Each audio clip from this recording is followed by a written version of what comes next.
आज हम एक बहुत ही जानी मानी किताब रॉबर्ट कियोसाकी की रिच डैड पुअर डैड इसके कुछ खास विचारों पर गौर कर रहे हैं। हाँ, ये फाइनेंस पर एक बिल्कुल ही अलग नजरिया देती है ना? बिल्कुल। मतलब लेखक ने अपने दो पिताओं की कहानी बताई है। एक उनके असली पिता जिन्हें वो गरीब डैड कहते हैं, और दूसरे उनके दोस्त के पिता जो अमीर डैड थे। दोनों की सोच पैसों को लेके एकदम जुदा। हाँ, गरीब डैड का फोकस था पढ़ो लिखो, अच्छी सेफ जॉब पकड़ो, पैसे बचाओ। ट्रेडिशनल रास्ता कह सकते हैं। सही।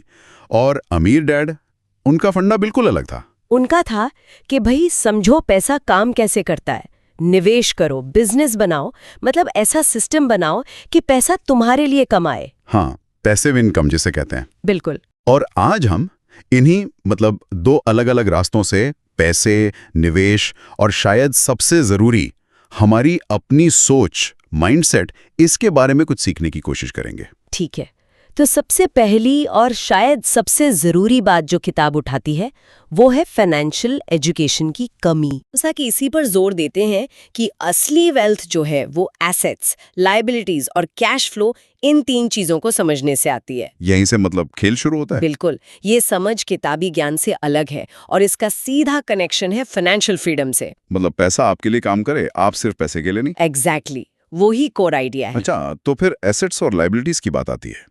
ये शायद किताब का सबसे फेमस कॉन्सेप्ट है। हाँ, ये तो बहुत लोगों ने सुना होगा कि ऐसी चीजें खरीदो जो इनकम बनाए, यानी एसेट्स, और उन चीजों से बचो जो पैसा खा जाएं, यानी लायबिलिटीज। सुनने में तो बड़ा सीधा लगता है। हाँ, पर है बड़ा गहरा। बिल्कुल। और इसमें जो खास बात है वो ये कि कियोसाकी एसेट या लायबिलिटी चीज की कीमत से नहीं, बल्कि इस बात से तय करते हैं कि वो आपकी जेब में पैसा डाल रही हैं या निकाल रही हैं। अच्छा। उदाहरण के तौर पर, जैसे मान लीजिए आपका घर। हम सब मानते हैं कि घर सबसे बड़ा एसेट है। हाँ, बिल्कुल। लेकिन कियोसाकी के हिसाब से अगर उस घर पर बड़ा लोन है जिसकी मोटी ईएमआई जारी है, मेंटेनेंस का खर्चा है और उससे कोई इनकम नहीं आ रही, तो वो एक लायबिलिटी है, वो पैसा निकाल रहा है। ओह, ये तो सोचने वाली बात है। हाँ, वहीं दूसरी तरफ शायद एक छोटा सा फ्लैट जिसे आपने किराए पे दिया है और उससे हर महीने किराया आ रहा है, वो एक एसेट है क्योंकि वो पैसा ला रहा है।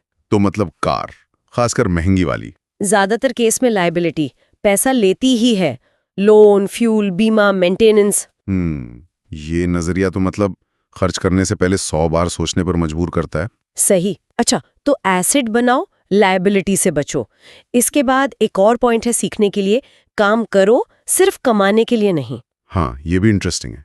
इसका क्या मतलब हुआ? सैलरी जरूरी नहीं? नहीं, सैलरी तो जरूरी है शुरुआत में, लेकिन फोकस सिर्फ सैलरी पर ना हो, फोकस हो स्किल्स सीखने पर।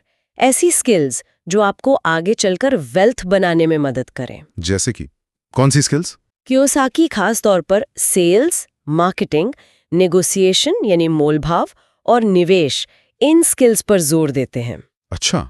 हो सकता है किसी जॉब में सैलरी थोड़ी कम मिले, लेकिन अगर वहां ये सब सीखने का मौका है तो वो लॉन्ग टर्म में ज्यादा फायदेमंद हो सकती है। विजन लंबा रखना है, सिर्फ अगले महीने की सैलरी नहीं देखनी। बिल्कुल। और यही सोच या इसकी कमी लोगों को उस चीज में फंसा देती है जिसे कियोसाकी चूहा दौड़ कहते हैं, रैट रेस। हाँ, रैट रेस, ये शब्द तो बहुत कॉमन हो गया। वो चक्कर जिसमें आप कमाते हैं, खर्चे पूरे करते हैं, थोड़ी इनकम बढ़ती है तो लाइफस्टाइल अपग्रेड कर लेते हैं, खर्चे और बढ़ जाते हैं, और फिर और ज्यादा कमाने का प्रेशर, और ये साइकिल चलती रहती है।